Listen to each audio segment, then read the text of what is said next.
Hello everyone, and welcome to my counter build for the Hunting Horns against Arch-Tempered Nergigante. What you see here is the Blaze Horn, and it is a wide range 5 build so that you can give out a whole bunch of damage output to your teammates. You're going to do this by drinking Mega Demon Drug, Might Seed, Demon Powder, and you're going to use the Attack Up Extra Large buff, which you see me setting up right here. That's the Self-Improvement buff and the Attack Up Extra Large buff. Those together make your Hunting Horn deal a lot more damage. Alright, and here's the Might Seed. You can see I'm kind of holding it off for the last second. Alright, we're going to eat that, and then we're going to put on the Rocksteady Mantle real fast. That way his roar doesn't interrupt us, and we'll grab a Crystal Burst as well. Now, of course, you could do the Evasion Mantle if you wanted to, but I got the Rocksteady Mantle because it's easier.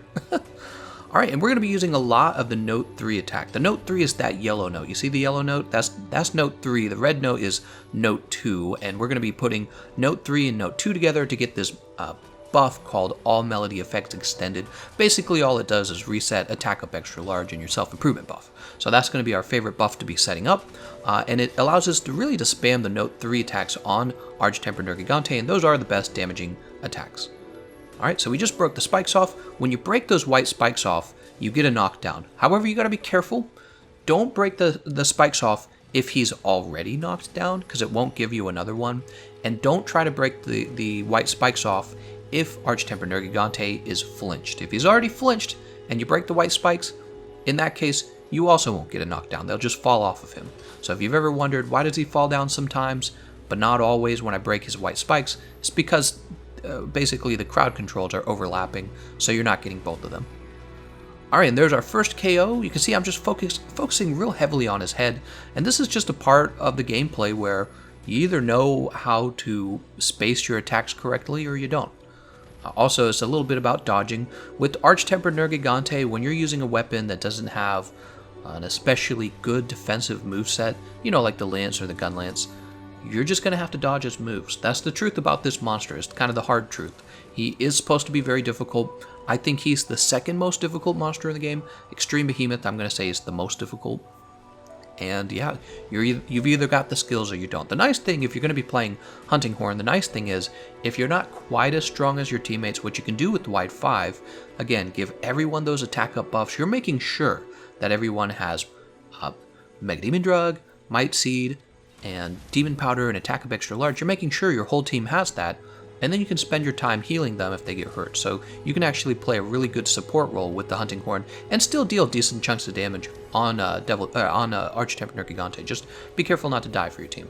And really, one of the reasons why we like the Blaze Horn for this particular fight is because it has the Gut skill built in, right? This is a Lunastra Blaze, and the Lunastra Blaze weapons have built-in guts. And for this particular fight, Guts ends up being really valuable. That's because Arch-Tempered Nergigante, he hits so hard, he has a lot of one-shotting moves that just Guts and Moxie totally cancel. They help you survive with 1 HP, and Guts and Moxie actually stack. So you can bring this Hunting Horn, and then what you can do is you can also bring the Moxie Feline Foo skill from the canteen. I'm assuming you know how to do that. I have a canteen guide, but I'm assuming most of you know how to eat for Moxie at this point. If you don't know how to eat for Moxie, go look up my canteen guide. I'll talk about it there.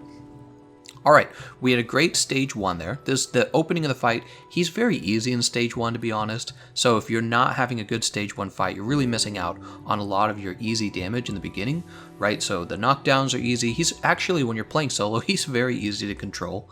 You'll notice in multiplayer, it's very hard to break off his white spikes. That's because everyone needs to focus on the same body part together, and also, he just runs around so much, you never really get a chance to focus on him too well.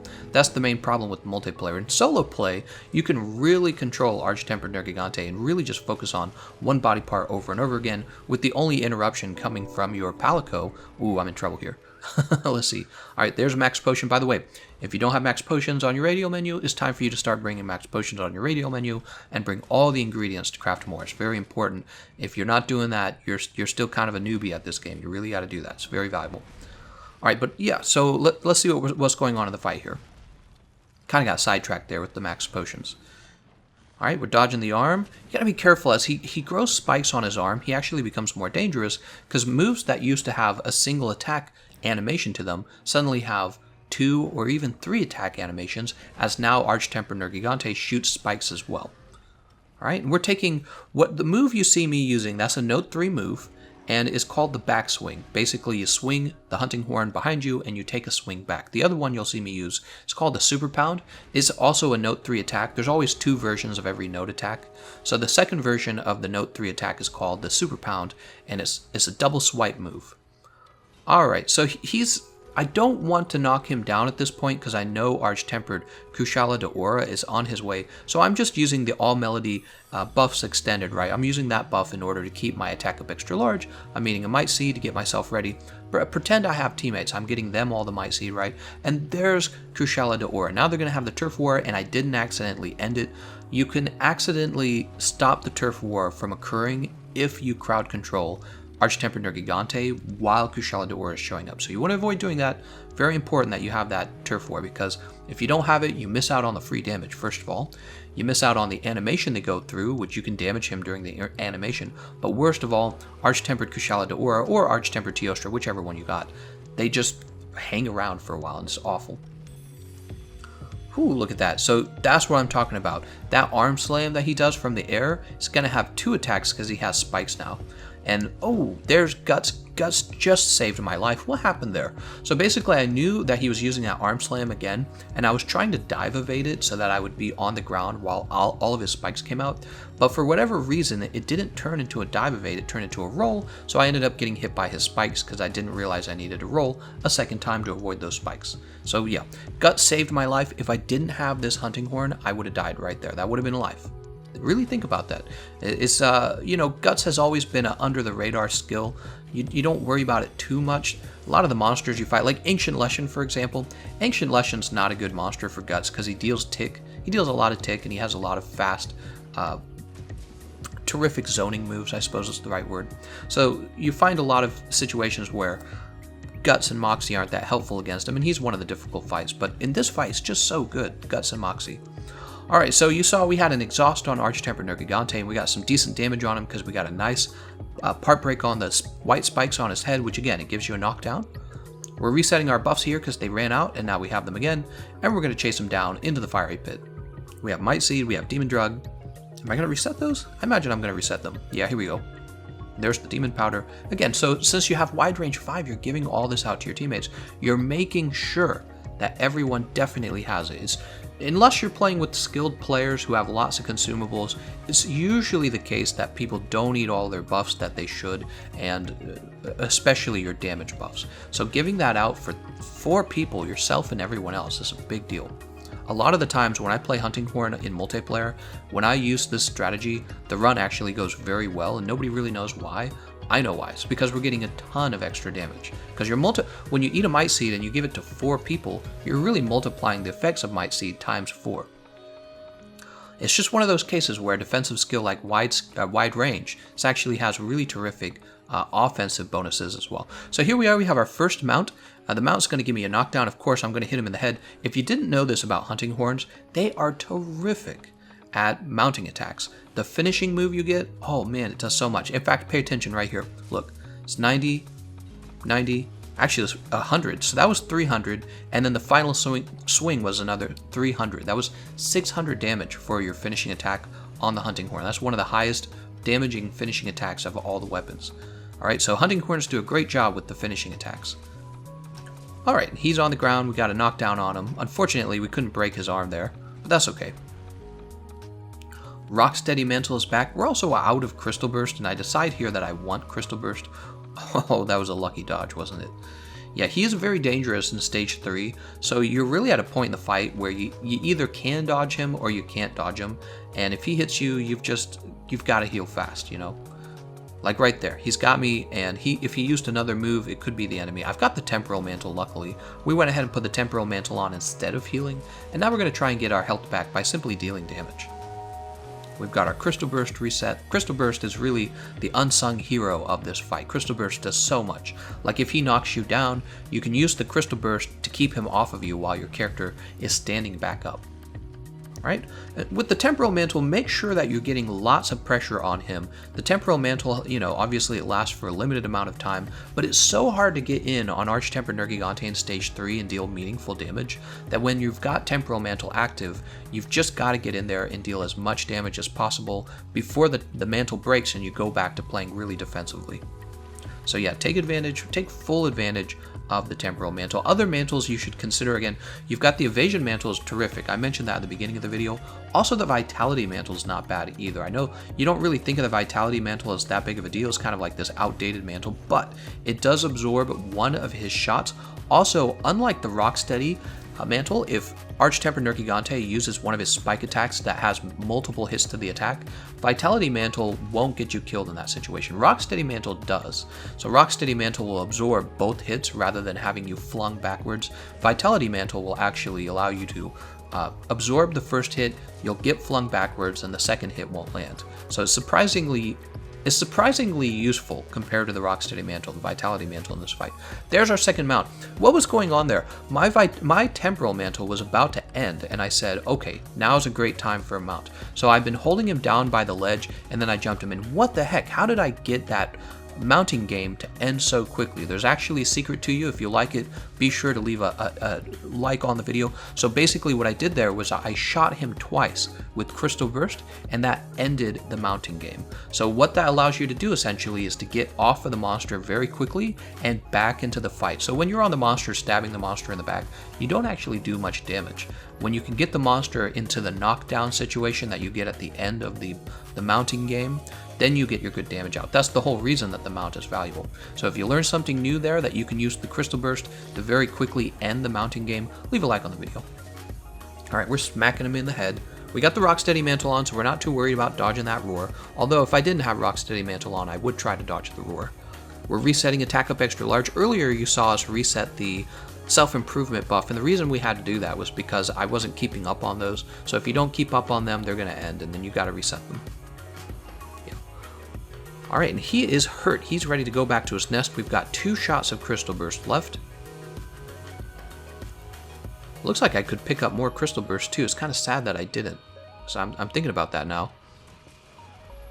Alright, and there's that Backswing. That's a Note 3 Backswing. They're very safe to use in my opinion. The Backswing, it does good damage, and the attack animation ends soon, so you're able to go into a dive evade. I'm sorry, not a dive evade, a regular roll if you need to. So that was really lucky. We did a backswing and knocked him out of the air. How cool is that? And then what we should have done there, we should have held off from doing any extra damage to his head because the white spikes were about to break. If I let him stand up first and then broke those white spikes, we would have gotten a second knockdown, but I didn't know. I didn't know how close he was to being knocked down. I had no idea. Alright, he's still trying to get away. And we missed with the Crystal Burst. And let me say this as well. It's obvious there was more Crystal Burst on the ground. I should have just picked it up. I didn't see it. We'll go ahead and heal up here. That's okay. We'll just fight him. We're near the end of the fight. The fight went well for me, obviously. That's the footage I chose to use. I had some fights that did not go well. Of course, you could win most of these. I mean, if you're playing at this skill level at this point against Arch-Tempered Nergigante, you're going to win. Because if I really want to defeat him, all you have to do is have Fortitude. So every time you die with Fortitude, you get a whole bunch more defense and offense. So if you want to solo Arch-Tempered Nergigante with the Hunting Horn like you see me doing, play just like this, but also bring Fortitude. Yeah, the Fortitude skill. It's a very cheap skill. It only costs 1 small decoration slot. What was I doing there? I rolled toward his arm and he shot me with the spikes. It's a very dangerous situation. I didn't even have Crystal Burst, so he could have finished me off if he wanted. Alright, and he's off to his nest and I can't stop him. So that's okay, we've got our Mega Barrel Bombs, we'll get 1 more Wake Up attack on him. Now, how should you wake up a monster with the Hunting Horn? There's 2 moves I would consider. They're both the Note 3 attacks, obviously. You've got the Super Pound and the Backswing. With the Super Pound, the second swing of the Super Pound is really good, but you have to be really careful that you space it so that the first swing doesn't land, right? The Super Pound has 2 swings to it. The second swing has more range and more damage. If you want to just take it easy, I say just use the Backswing. It's very consistent. Alright, I just messed up my melody extender there. Let's try that again. There we go. That was the Flourish, by the way, that second move I used. It was Note 2, and it's called a Flourish. It allows you to stock 2 notes. So I stocked the Note 2 and the Note 3. And that's what got me into the melody extender buff quicker. We have 1 more Might Seed. We don't have any more Demon Powder, so if you were with friends, you would only be giving them the Might Seed. And it is time to wake him up before he heals. Don't forget, when a monster is asleep in their nest, they heal. So he's actually getting his health back right now. Yeah, people forget about that. People like to take like forever to wait for the monster or not to wait for the monster, to wait for all your teammates to get over there with their mega barrel bombs and everything. But he's just sitting there getting his health back. Yeah, it's annoying. I guess I'm impatient, actually. That's the real truth. All right, here comes the dive bomb. Yeah, when it comes to sleepy wake up attacks, I've gotten more and more impatient over time. Oh, and I failed to roll the roar there. It's kind of a tongue twister, isn't it? He's going to break the wall. His roars have different animations, and when they have different animations, they're harder to dodge. He has 4 different roars in this fight, by the way. He's got the opening roar. Well, I tell you what, we don't need to talk about the roars right now. You'll figure it out on your... There's 4 different roars, though, for this fight. And let's beat up on him. We're going to focus on those white spikes. Trying to stay safe with the spacing here, but it's not working. Try to get the heal on that Vigor Wasp station. I lived only by a hair. Check this out. Alright, so I tried to eat a max potion, but I actually rolled instead. So I was in the eating animation, but I canceled the eating animation by rolling. Why did I do that? You can actually die while eating, okay? Even if it's just a max potion, which, by the way, has a very fast animation when you're eating it. You can still die to it. So you gotta always be paying attention to what he's doing, and be ready to cancel that eating animation if you have to. Look at that. That move had 3 attacks. Once when the arm hit the ground, another when the spikes came out of the arm, and a third part to it when the spikes came off of his head. So a very dangerous move. That will cut right through Rocksteady Mantle. That's how you die with Rocksteady Mantle right there. It's because he has moves like that, that they have multiple procs of damage to them. Alright, so he's got to be getting close. We're near the end. I'm also about to lose my white sharpness, which I could have sharpened before we went into the last stage. Stage 4, I guess. Alright, that was a solid hit. He's exhausted. Great positioning when he's exhausted is to be like right here, basically. Alright, and look at this. We actually get the... Look at that. We actually get the Encore out as well without getting hit by him at all. That was a total risk. You know, if you were speedrunning, you probably wouldn't take that risk. I was just like, I don't know, I'll go for it. Because he could have used a different attack. It was just good RNG for me, basically. Like, you don't know what move he's going to use next. So when you use an attack before he's attacked, you're kind of rolling the dice on what his next move is going to be. And that's why I say good RNG. Sometimes when you have a speedrunner and they have a really terrific looking speedrun, you missed out on the part where they did like 20 speedruns where things went wrong first, right? The monster uses a move that really wasn't beneficial to them. Alright, we got a knockdown by breaking the spikes on his arm. Now we're smacking him. Great damage on that super pound. Sadly, hunting horns don't really get the same speedrun times that the other weapons do, but you know, if you were to, I bet if you were to include hunting horns into 4-man speedruns, where it's like 1 hunting horn and 3 bows, or 1 hunting horn and 3 maybe like spread ammo heavy bowguns, I bet the hunting horn would become meta all of a sudden because of his ability to hand out the attack up extra large. I don't know, it would have to make up for the missing damage of a 4th spread ammo heavy bowgun or a 4th bow, right? So it's a questionable thing, it's an interesting issue. Alright, we just fell into blue sharpness. Surely the fight has to be over soon. We have Temporal Mantle once again, and there he goes. We smacked him in the tail, and it was more than he can handle. It was the straw that broke Nergigante's back. Very good. And now we get to carve him. Alright, so it was kind of a longer fight. Again, that's Hunting Horn. I was doing solo against Arch-Tempered Nergigante. Let's stop and take a look at the build. Alright, so on the build, of course, we have the Sonorous Decoration. You need that for your Hunting Horns to extend the duration of your buffs. Also notice I've gotten wide range onto the build very efficiently between the Empress Greaves Alpha and the Friendship Charm. Those two things together are giving me wide range 5. I'm not really worried about Gobbler, I'm not really worried about Satiated. That's because wide range is primarily there for me to give my team all the attack buffs. And then when I heal, I also happen to heal them as well. So I am focused a bit more on damage, not on being a dedicated healer. If you wanted to be a dedicated healer, you could easily change the build to do that. The reason why is because we have 3 spare slots at the bottom. In my case, for this run, I was using 2 levels of Evade Window, right? What you could do is you could take 2 levels of Gobbler and 1 level of Satiated. Alternatively, you could take 3 levels of Protection, right? That'd be Divine Blessing. Or you could do some other kind of combination. It depends on what you want. But I would probably stick to, if you're with the team, Gobbler and Satiated. If you're by yourself, something with Fortitude or 3 levels of Protection if you don't intend to die at all. And of course, that's a defensive option. That's for people who are just trying to get him done. That's why I call this a counter build. It's not a speedrun build.